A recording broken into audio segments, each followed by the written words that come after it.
Hello everybody and welcome to Jim's 5am Club. And today I come to you, let me just straighten this pole out, bear with me, here we go. Today I come to you from Mount Tomaree. I'm at the gun placement area around the other side of the lookout, and I'm standing on the edge of a cliff. And as you can probably see, as I go higher and higher, the cliff has a sheer drop into the ocean. Any wrong move here would be catastrophic, to say the least. Let me just pan around and just show you the rough cliffside that we have here. Let me just hold on to this plant. Look behind me. As you can see, that cliff goes all the way down to the water, but let's follow it all the way up to the top and you'll see it's a massive cliff. And the other day I was over here with my son-in-law Alex, and a fellow walked past us and he ended up the top there, other side, here you go, up the top there, just sitting on the edge. I've got a photo of him and he just looks so tiny sitting up there. I've got no idea how he got up there. I tried finding a path to try and get up there myself just earlier as I was coming here, but all the paths that I was following just ended up as a dead end. So I'd ideally like to go up there one day, but I don't want to go up there on my own for fear of A, getting lost, B, getting injured, or C, not being able to get back or getting injured. Anyway, I said injured, so I don't want to talk about injury too much. Anyway, as you can see, the cliffs here are sheer. They're high and they're absolutely beautiful. I love the ruggedness. I love the ruggedness of Australia. Australia has a ruggedness which is just absolutely beautiful, spectacular, and very characteristic. Anyway, let's have a chat today about a topic or two. The first topic I want to chat about is the topic of leadership. Now, in life, there are people who are followers, or should I say there are people who are non-followers, people who just do nothing. People who are just too scared to go anywhere, to do anything, and are just happy to sit at home playing games on their computer, living a life of Facebook or Instagram, and vicariously living other people's experiences. And then we have other people who are followers, who will gladly go out as long as somebody else is organising it all and doing it for them. And there are others who go out in search of adventure and find paths that other people have created, and follow those paths. They don't follow the people, but they follow the paths, and they create their own little adventures. And yet there are other people, like that guy the other day, who blaze their own trail, who don't wait for other people to create a path, don't wait for an invitation to live life. They just go out there and do it. Of course, it has its risks, but everything in life has a risk. Trying to live a risk-free life is probably the riskiest thing of all, because you'll end your days not having done anything, not having experienced anything, and wondered what life could have been like. So there's an invitation to everybody to get out of the house and try and turn into a bit of an adventurer, express your curiosity and try and do as much as you can. Anyway, the other topic that I want to have a chat to you about today is a very interesting topic, and it's a topic that that came to me via an interview. I watched an interview the other day on YouTube between Marie Forleo, who's the author of Everything is Figureoutable, a beautiful book, a fantastic book, and a book that I highly recommend, especially to women, because it's written by a woman and it has a lot of funny stories and anecdotes that you could possibly relate to more than what a man could. But I found it interesting, and I love her style. And she interviewed Anthony Robbins. They had an hour-long interview, and they chatted about a number of things.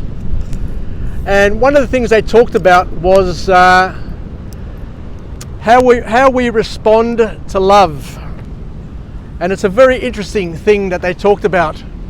And they said that we're all programmed fairly differently to receive love and to understand love and to express love based on how we were brought up. So at the conditioning that we had as young children.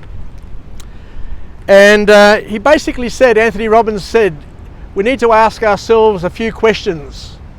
And the first question that we need to ask ourselves is, when we were growing up, even as young as when we were born, whose love did we crave the most? Was it our mother's love? Was it our father's love? Was it somebody else's love as we were growing up? So the question is, whose love did we crave the most? Which is an interesting question. And then the next question is, once you identify whose love you craved the most, be it your father or your mother, and we're all different, and we're all got different experiences and different stories and different cravings from different people. But once you're able to pinpoint whose love you crave the most, then you probably need to understand, why did you crave their love?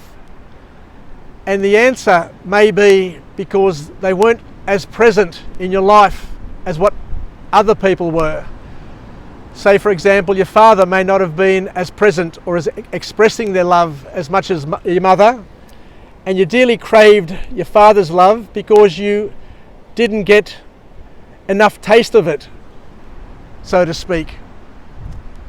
So I grew up in an age where men, fathers, didn't express their love as well as they probably could have, and we're all guilty of this. I think we're wired that way.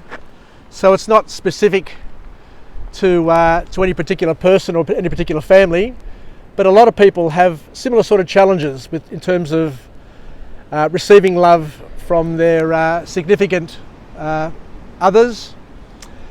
But once you identify whose love you craved, then you ask yourself, why? Why did you crave it? And the next most important question is, who did you have to be? Who did you have to model? Who did you have to be? What behaviors did you have to do in order to receive love from that person who you crave love most from, in order to receive love? And by answering those questions, it will give you a tremendous insight into who you are as a person, what your thirst is for love, how you thirst love, and how you respond as a person in kind in order to receive love.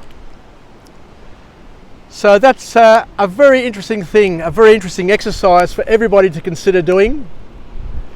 And it was a real eye-opener for me, because I'd never even touched on considering that sort of topic in my life. And it's a very powerful notion, a very powerful notion indeed. Anyway, so as we said, we're all programmed differently. We've all grown up in different circumstances.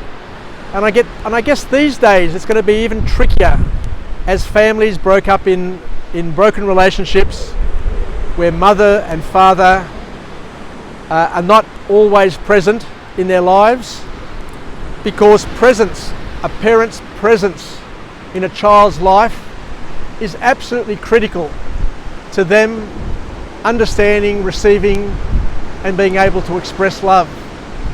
So the lesson here is very simple. Mothers and fathers, uncles, aunts, grandparents, be present in your children's, grandchildren's, nephews, nieces' lives, and express the love that they desire. And there are some people, as we've talked about in other episodes, that desire love, crave for your love, but don't dare ask for it.